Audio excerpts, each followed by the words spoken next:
I grab my head. I don't know why, but hey everyone, I'm back. Sorry about yesterday. I just forgot, overslept. So today I'll do chapter 6. It's not a very long book, so it won't be. It's only 10 pages long. Chapter 6 is. But thanks for waiting. I appreciate your patience. Glad you all understood. Shall we begin? As I said, chapter 6. Rena, you okay? Hannah Baxter asks.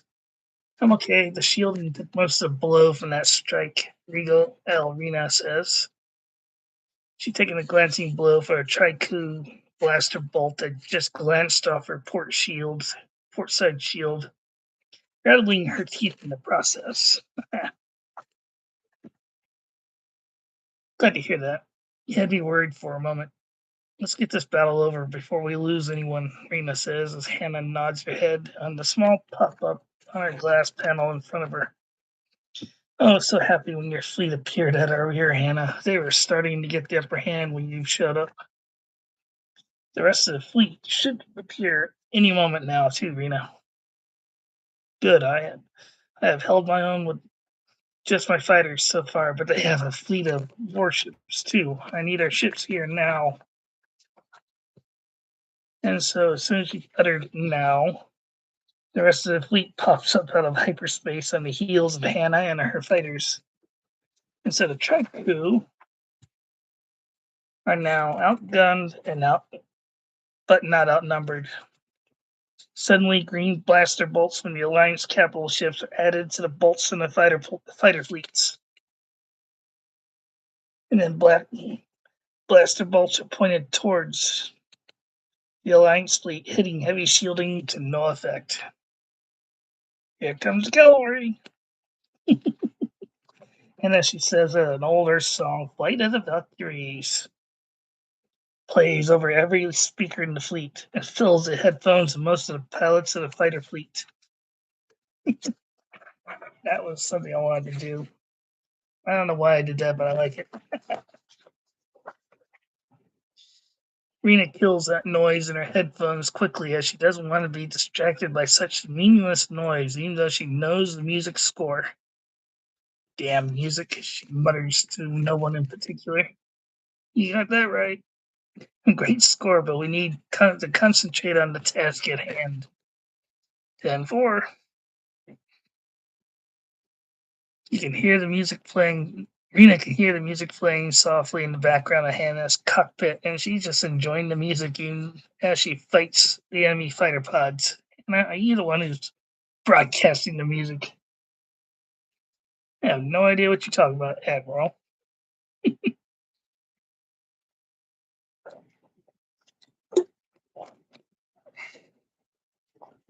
Cersei. Sure, you do, Hannah. But enjoy yourself. But don't get distracted by the music. I can multitask with the best of them. Just be careful. But she can see that she's got plenty of backup at her back for protection and then some.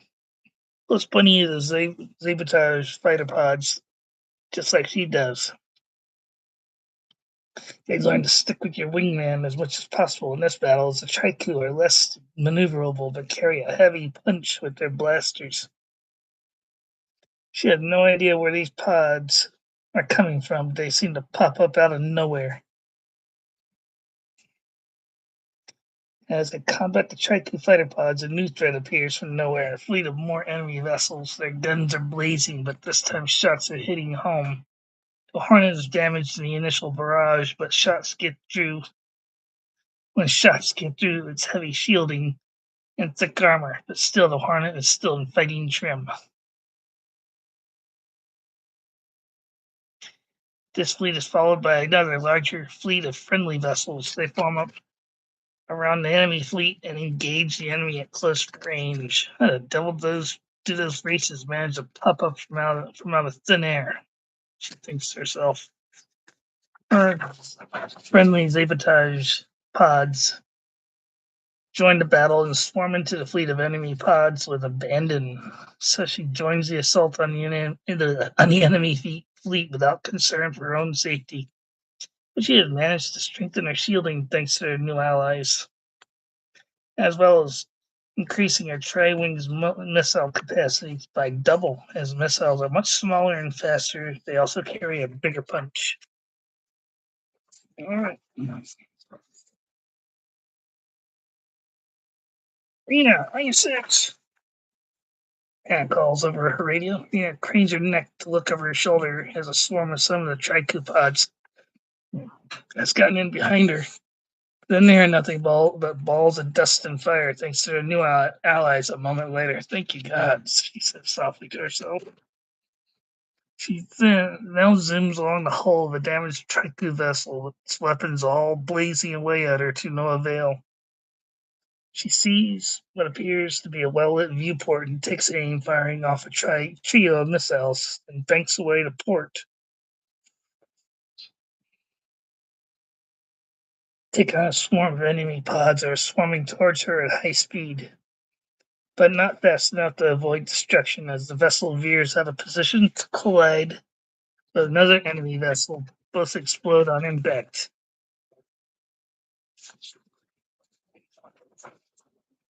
Ahead, she can see the massive alien vessel that is untouched so far in the battle, knowing that Stephen, Julia, and the rest of the samurai are fighting for their lives.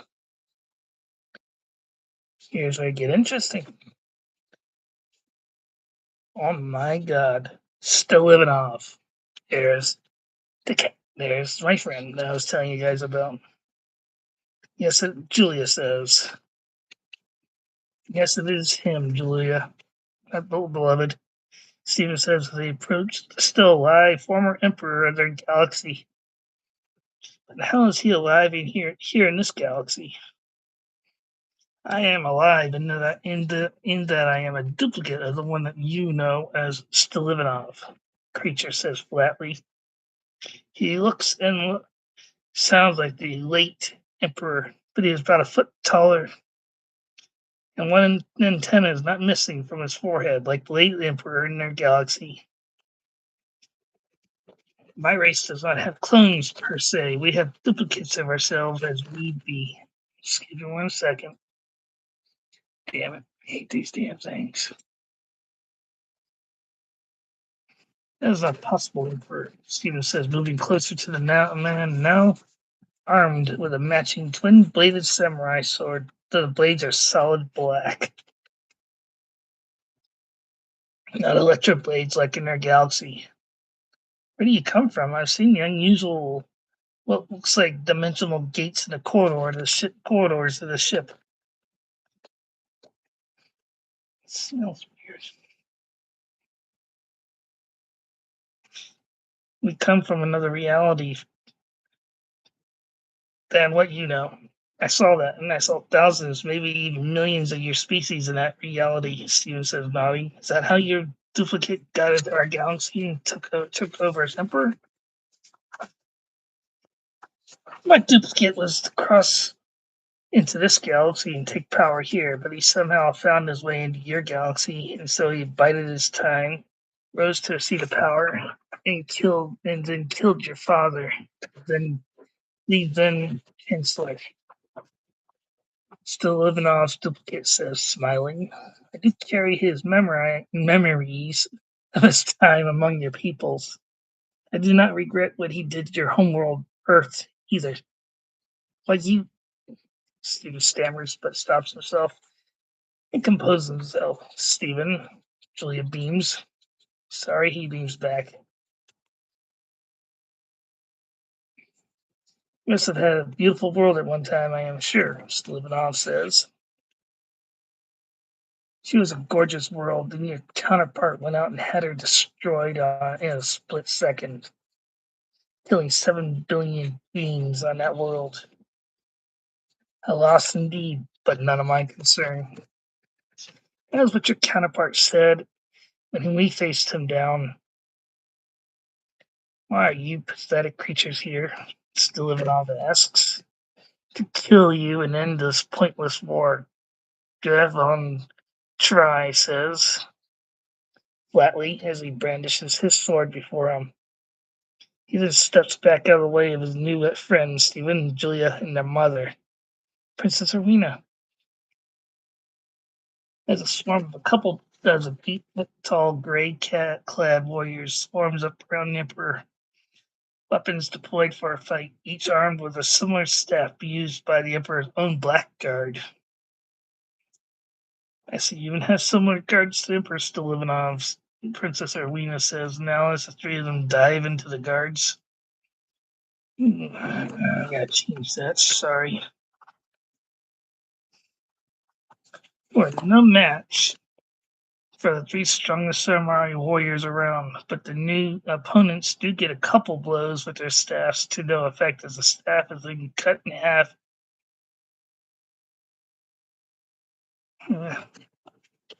Delete that. Then discarded.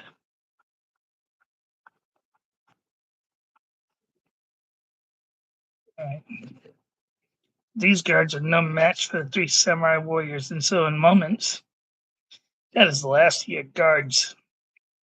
Now it's your turn, Emperor, Stephen says, stressing the last word Emperor, as he dispatches the last guard and kicks the empty helmet across the room.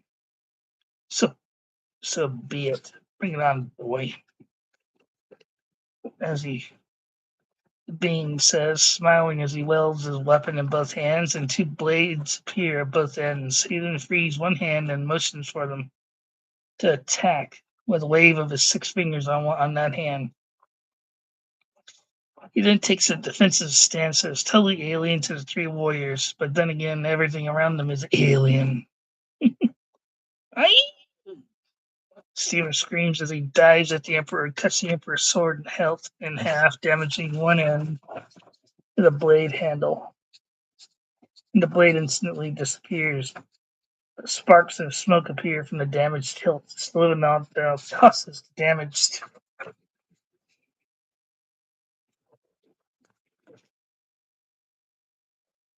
Useless handle aside and continues with the duel. Does get a glancing blow to the Emperor. Alright, sorry, I'm gonna Stephen now.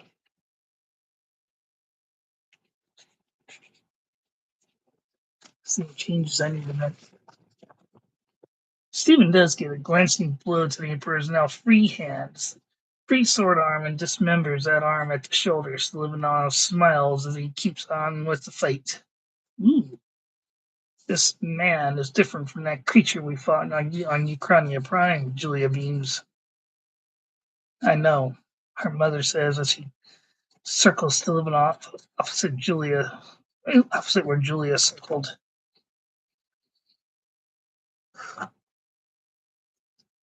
He seems to be enjoying this, as did Slivanov, but he feels no pain. Look, he indicates a lack of grimace on the Emperor's on the beam's face after his arm was severed. Can we focus on the task at hand, Mom and Julia?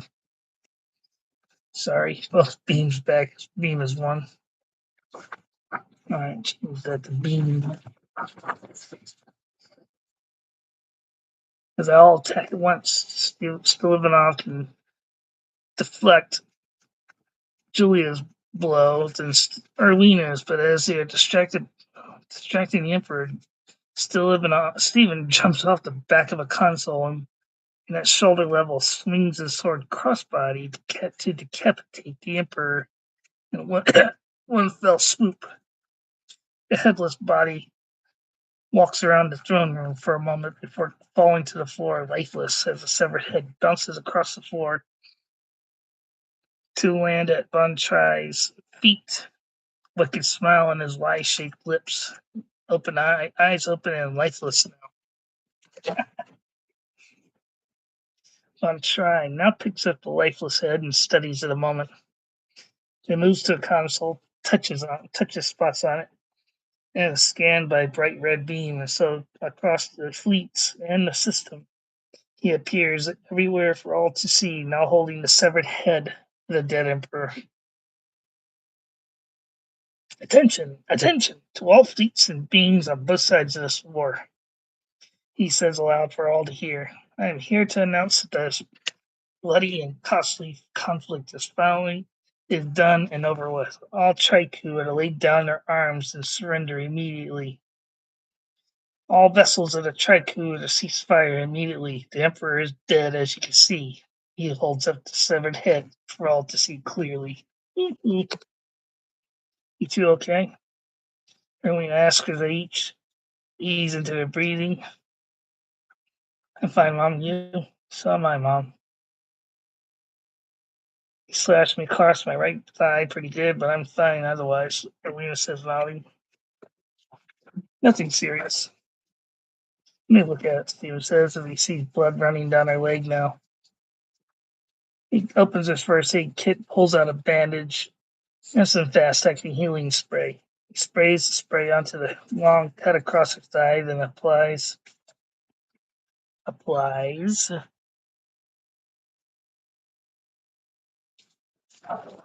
self adhesive bandage to cover the wound. All right. Almost. Just as a group of more Triku appears from thin air, unarmed. We come in peace, do not harm us, please, the apparent leader beams. We heard the sabotage broadcast and wish to settle and end this costly war. We are happy to see the Emperor dead. We do not want more conflict with our counterparts. Please speak aloud. Not all of us can use our minds to communicate. Agreed. Thank you. Speak with grave, but death on try. As he is the leader of your opponents, my people are here, and I are here to assist. What are your terms? So after many years of conflict and many deaths, we're in.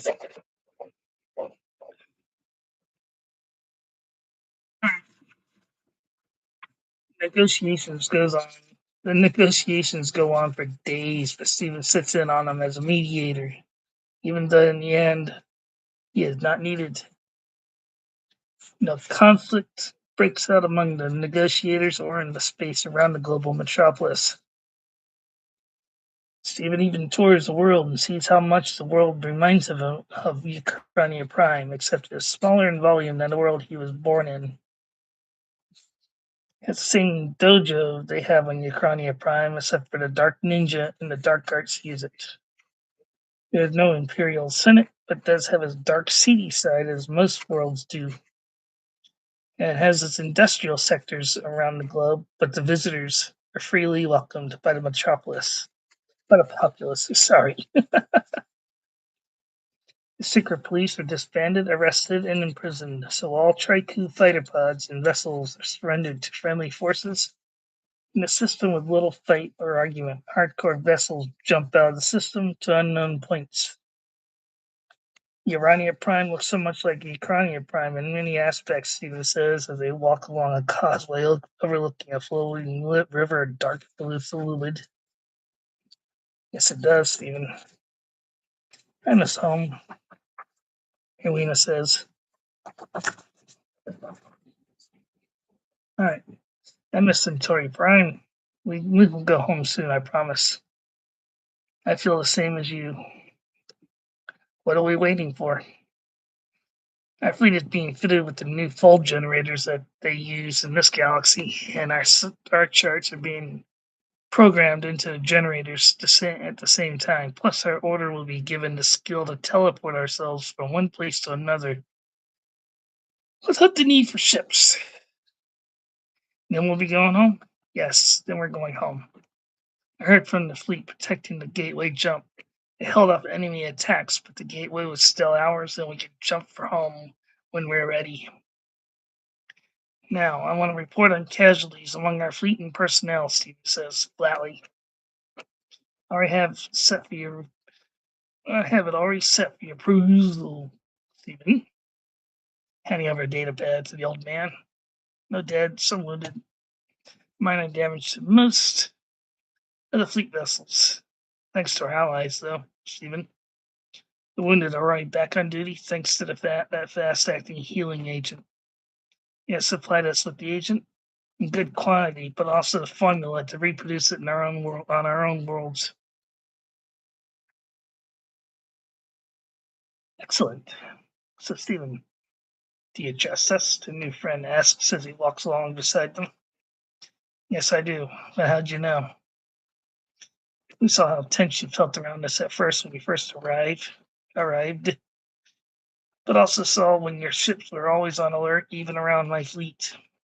It's just me being cautious, my friend. And per our agreement, I am not going to hold your people and your spying fleet from passing through the gateway jump. The war is won. Our enemy is suing for peace, and we have no more conflict here. We do not want war with your alliance. You fought with honor and dignity.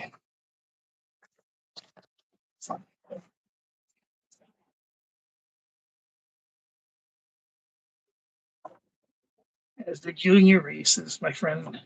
If you send an emissary to our galaxy to represent your people, I do believe that you would be welcome. I would gladly call you a friend, not an ally. Feeling a mutual friend, my people have elected me to accompany you to your homeworlds and represent my people. Vantray says, but I will accompany you on your fine vessel with a staff of my choosing. I will relinquish my quarters to you, an ambassador.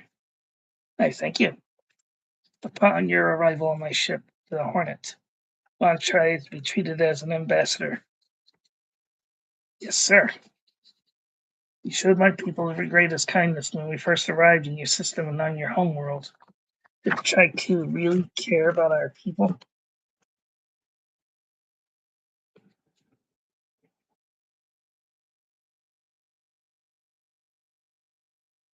About their people? No, they did not, Admiral Spears.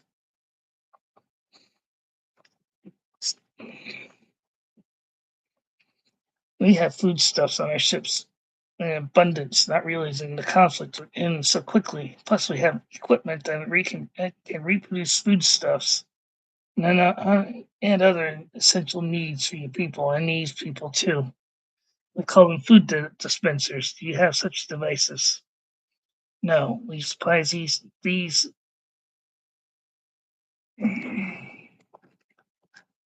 people with these replicators.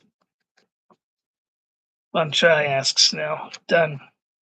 You've done a lot for my people with the full generators and the healing spray. We can help you feed these people in return. We will also supply you with the means to build your own food dispensers using your own native materials. Thank you. I know in my world we grow our own food and can produce goods on demand, but these dispensers will help a lot. Deal. Steven says as both men shake hands as they watch a group of people standing in line to receive food. Most of whom look starving. And so after the installation of the new full generators on his fleet, in his fleet, sorry, and I changed that. Steven supplies his new allies with the food dispensers and the blueprints to produce them here locally. He and his fellow samurai also work to perfect the ability to jump from one place to another with their minds. Teleportation. Something I came up with as I was doing this. Here goes nothing. Stephen beams as he stands on a platform on Ironicus. He has Urania Prime as final stop. Julia waits for him on that platform. Good luck, Stephen. Julia beams to him from the former throne world.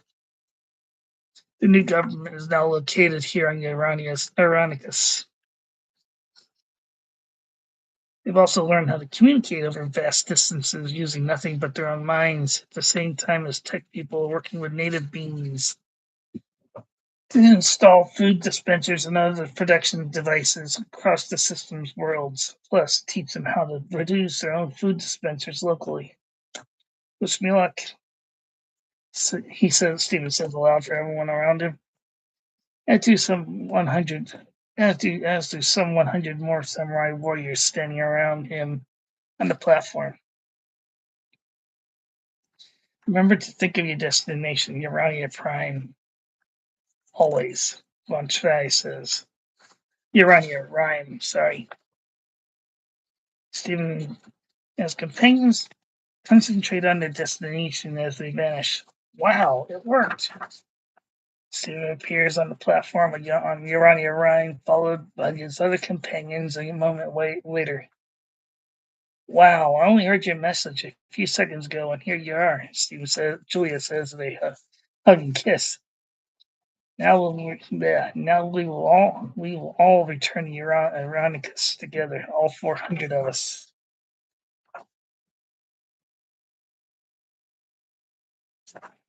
He watches the rest of the Order team that came here to the Andromeda Galaxy step on the platform. What do we do, Master? One warrior asks. Now, just think of Ironicus, and that you wish to be there, and you will wind up on the planet. But remember one thing: do not think of anywhere else, or you will not appear. Understood? Everyone disappears on the platform a second later. Oh my god, it works, Julia says as she appears on the platform on Ironicus. It's weird the first time around, but you get used to the disorientation of being in a different world, Stephen says.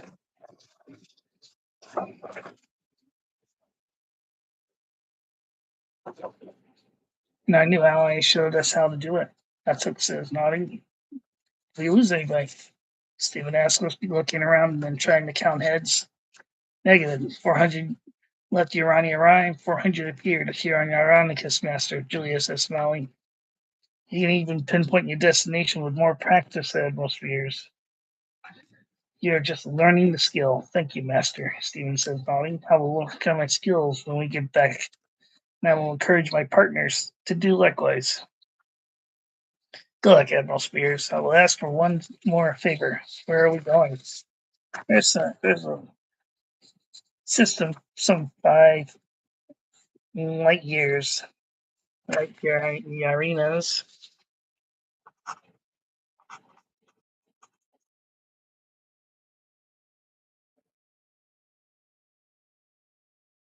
From here. Hi. Friendly? No, my friend, but is isolated now, as are most of our enemy worlds. But we will assist you. This world is ruled by a race of seaborne creatures like our Sabotage race, but they are similar to one of your Earth whales, but have human arms. Banchai says they are very loyal to the Emperor. We have equipment to go underwater, Stephen says, speaking of life support shoulder packs. Do you think they'll recognize your authority? We do not know. It is possible. These creatures are very intelligent and massive. They make your biggest Earth whales look small. We call them cetaceans, Master. We do know that there are more whales in other worlds in our galaxy, thankfully, otherwise the whale as a species would be extinct. We only want peace now, so we'll go there with guns, shut it down, broadcasting peace over our communications channels. You do likewise. We will follow your lead, Master. Thank you. When do we leave? Tomorrow at first light.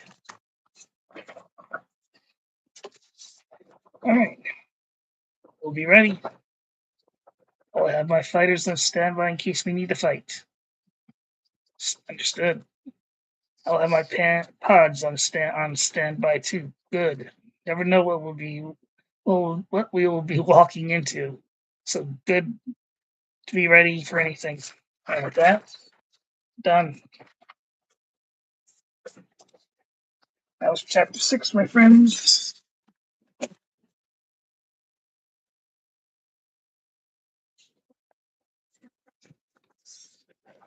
What do you think? If you liked it, please give me a thumbs up. If you didn't, You can still give me a thumbs down. I won't be hurt.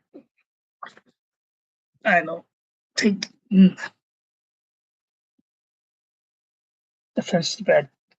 If you have any comments, good or bad, please put them down. Tell me. Any suggestions? Do the same. What'd you think of my little surprise? I told you I was bringing back an old friend. It just wasn't who you thought it would be.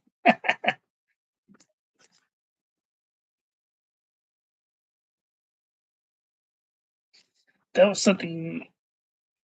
Ironicus is supposed to look like Earth, but it's a bigger world.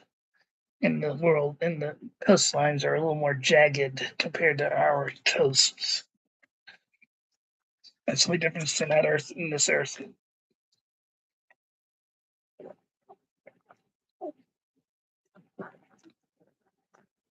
But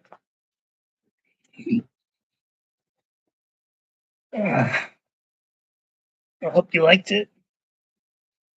If you did, please give me a thumbs up, comment, and if you haven't already, please subscribe. I'm going to call today. Thank you. I'll see you tomorrow. I'll finish with chapter 7 tomorrow. There's 3 more chapters to go through. It's only 70 pages. But take care, everyone. God bless. See you tomorrow.